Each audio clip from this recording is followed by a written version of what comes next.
The Yankees are signing their first MLB contract and are closing in on a deal with left-handed pitcher Ryan Yarro. That is according to Robert Murray of Fansided. The left-hander served as both a starting and relief pitcher for the Yankees across 19 appearances. He pitched 64 innings with a 4.36 ERA. We're going to break down what this move means, what's next, the role he'll likely fit on the roster, all of that and more right here on Fireside Yankees. If you enjoyed today's video, make sure you like, subscribe, and turn on that notification bell to get notifications on our next uploads. We've got reaction videos such as this one to all transactions going on for the Yankees throughout the 2025 to 2026 offseason. And without further ado, let's get into today's video. Now, Yarro again put up a 4.36 ERA, a 5.04 FIP, a 4.30 expected FIP across 19 appearances. 8 of them came as a starting pitcher. He had 64 innings logged. He missed some time with an injury in 2025, but when on the mound, he was fairly effective as a starting pitcher.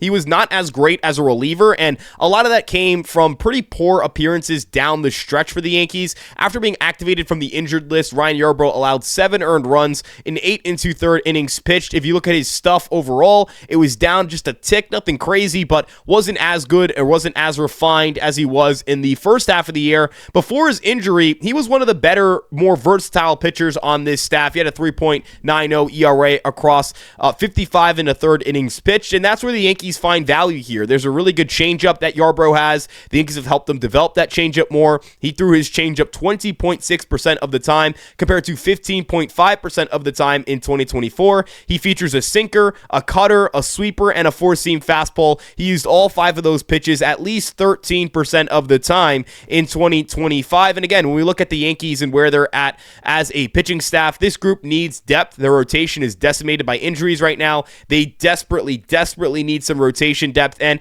I don't think this is going to prevent them from adding a higher-end starting pitcher in the offseason. We'll get to that in a little bit, but the role that Yarro would serve right now if the team were to open the season and start on November 17th, 2025, he would be their number 5 starter, replacing Allen Winans, who was their projected number 5 starter based on how their 40-man roster was configured, and he's a better pitcher than Allen Winans. He's a more reliable pitcher. He's a more steady, sturdy arm, someone who can prevent damage contact and at least log innings throughout the year as both a starter and a reliever. I think it improves their overall depth, improves their overall roster, and that's all that the offseason's about. It's about finding ways to make your team and your roster better, and in the case of Yarro, we don't have a reported number on the contract yet.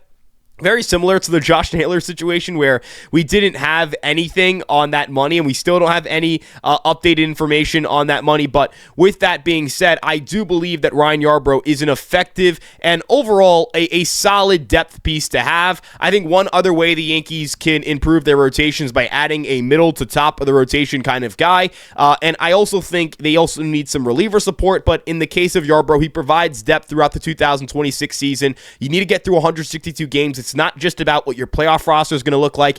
It's about having enough arms to get to the postseason. Yarro, again, is going to help in that regard. They don't have any prospects who I'd look at and say, oh, this guy is definitely ready to compete for a big league spot right now. Elmer Rodriguez Cruz, who's probably their top prospect on the verge of debuting on the pitching side. He only had 1 regular season start and 1 postseason start at the AAA level. He was not very effective, so I doubt the Yankees are going to use him as a big league starter. But in the case of some other additions they can make to further bolster this staff, I have no reason to believe they're still not aggressively going to pursue Tatsuya Imai. That is the top Japanese free agent of this upcoming free agent class, and from what I've been hearing, the Yankees are very interested in the right-hander. His price is going to be the determining factor, of course, but the Yankees are expected to make a pretty significant and pretty notable offer to the right-hander. I'm under the presumption that they're going to continue to operate with a pursuit of Imai in mind.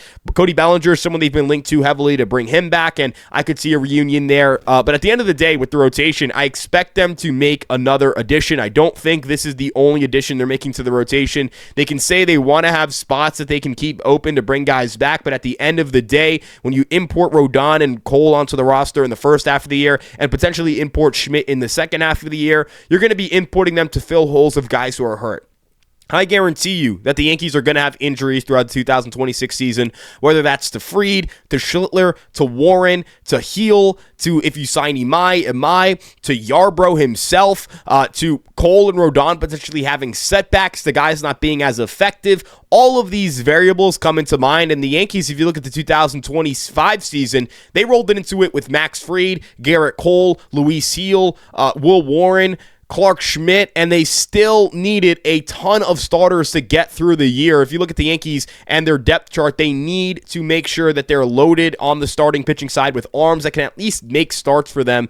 In 2025, they had 11 pitchers make starts for them. I'm going to exclude Ian Hamilton because that was an opener, but they had 10 guys make at least one start. They had 9 guys make at least 6 starts. So think about that number before you start sitting down and saying, well, they're not going to have enough room for these guys, X, Y, and Z. They're going to have room. They're going to have room. They're going to have lots of room for starting pitching, and so I do think they're still going to make one more addition to that rotation. But if you enjoyed today's video, if you enjoy what we do here at Fireside Yankees, make sure you like and subscribe, turn on that notification bell, and make sure you guys do that so you can get notifications on our next uploads. It also helps support the page. We appreciate your continued support, and we'll see you guys in the next one. Peace out, everybody.